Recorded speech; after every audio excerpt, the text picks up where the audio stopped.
আমার একটা জিনিস খুব খারাপ লাগে, যারা উস্কাচ্ছে তারাই কিন্তু মামলাটা করেছে ওদের বিরুদ্ধে।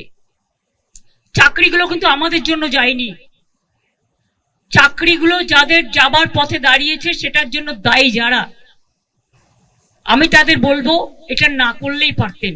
এই রাজ্য সরকার এবং অপদার্থ এসএসসির দুর্নীতির কারণে ঘুষ নিয়ে নেতানেত্রীরা চাকরি দিয়েছে, যোগ্য শিক্ষকরা বঞ্চিত হয়েছেন এবং তাদের জন্য আমাদের এই যোগ্য শিক্ষক শিক্ষিকা শিক্ষাকর্মীদের প্যানেল বাতিল হয়ে যাচ্ছে।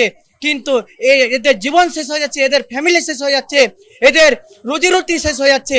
এটা তাদের কখনো গায়ে লাগছে না? ওনারা কি মানুষ নয়? যদি এর পেছনে কোনো রাজনৈতিক মদতদাতা থাকেন সেটা আমার জানা নেই, তা ওদের মাথায় রাখতে হবে চাকরি আমরা দিয়েছিলাম, চাকরি খেতে চেয়েছিলেন অন্য রাজনৈতিক দলগুলো।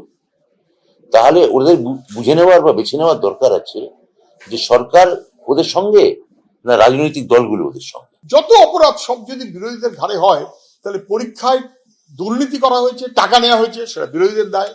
এসএসসি দুর্নীতি করেছে, বিরোধীদের দায়। পার্থ চ্যাটার্জি মন্ত্রী ছিলেন, টাকা খেয়েছেন, জেলে গেছেন, বিরোধীদের দায়। সবই বিরোধীদের দায়। উনি সাধু পুরুষ। জিনিসটা যদি মুখ্যমন্ত্রী বা স্বাস্থ্য শিক্ষা দপ্তর দিয়ে দিতেন, তাহলে আমার মনে হয় কারুর উস্কানো না উস্কানো কোনো জায়গায় কোনো অবস্থা থাকতো না।